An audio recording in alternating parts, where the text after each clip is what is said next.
The future is now. AI replaces reporters. It's revolutionary. Predictive anchoring engaged. Feed the mill. We've accelerated the news cycle. Petrol Armageddon.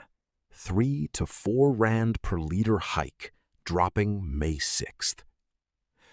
South African motorists are facing a massive fuel cliff on Wednesday, May 6th, 2026. The projection is based on 2 primary factors: the subsidy expiration, the National Treasury's temporary 3 rand per liter general fuel levy cut, which shielded consumers from global price shocks in April, is scheduled to end on May 5th, and under-recovery trends from Brent crude hovering near $100 per barrel. Petrol 93 could increase by 2.82 cents per liter, Petrol 95 by 320 cents, and diesel by up to 964 cents per liter, figures from the Central Energy Fund that are still subject to final confirmation. For a large SUV or bakkie with an 80-liter tank, diesel could cost between 860 and 1,100 rand more per fill-up than it did in April. For millions of South Africans who rely on taxis, trucks, and delivery vehicles, this hike is not just at the pump, it is in the bread, the maize meal, and the taxi fare. Police Commissioner Fanny Masemola suspended.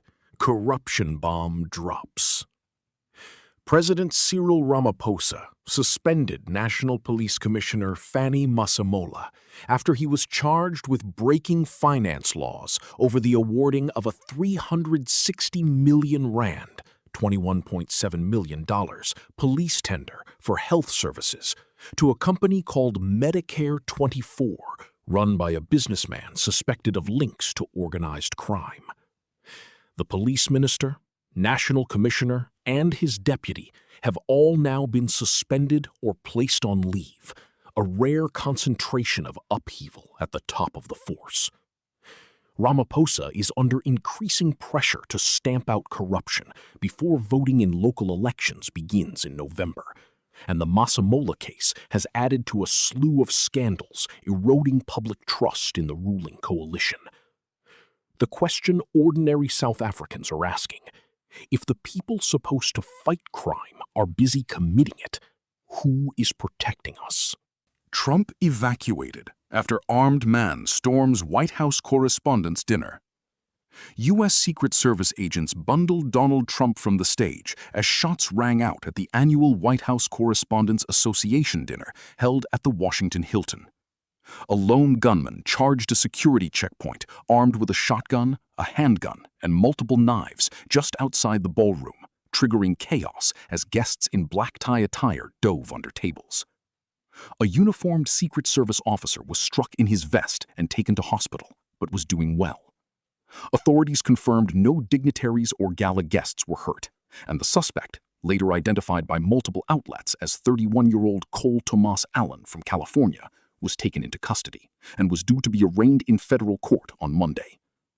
This story has massive global reach and massive meme energy, especially given that the Washington Hilton is the same venue where Ronald Reagan was shot in 1981. Soweto Derby 1-1. Pirates' title dream cracks. Kaizer Chiefs dealt a significant blow to Orlando Pirates' Betway Premiership title charge as the second Soweto Derby of the season ended in a tense 1-1 draw at the FNB Stadium on Sunday afternoon. Pule Moody and Kamogelo Sebelebele were the scorers. Pirates remain top of the table, but only by 2 points ahead of Mamelodi Sundowns, having played 2 games more. With the Brazilians still to play later, momentum in the title race may have quietly shifted. Pirates now have an uphill battle to win the Betway Premiership and must rely on favors from others to stop the Mamelodi Sundowns' runaway train.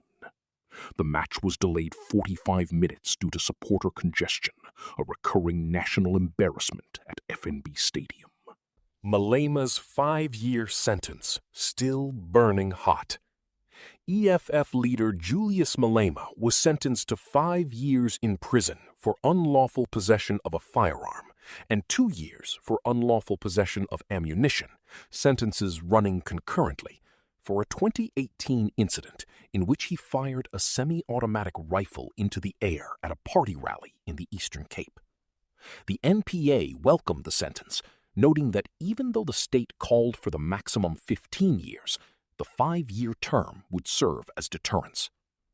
Malema remains out on warning pending the finalization of the appeal, after the court denied leave to appeal the conviction, but granted leave to appeal the sentence. With November elections looming, the EFF's future leadership and voter base are on a knife's edge. NSAS intern ran a loan shark operation on desperate students.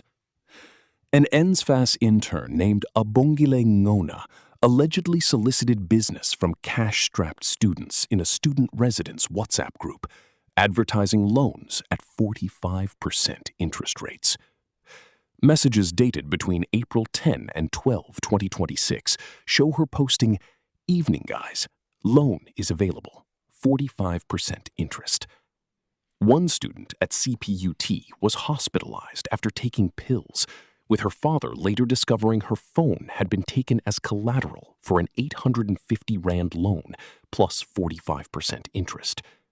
NSFAS confirmed Ngona was part of its graduate internship program deployed at False Bay College and stated a zero-tolerance policy toward exploitation. The cruelty here is staggering. An institution meant to help poor students, harboring someone preying on the very same students. Mabula fires shots at Helen Zille over pirate support.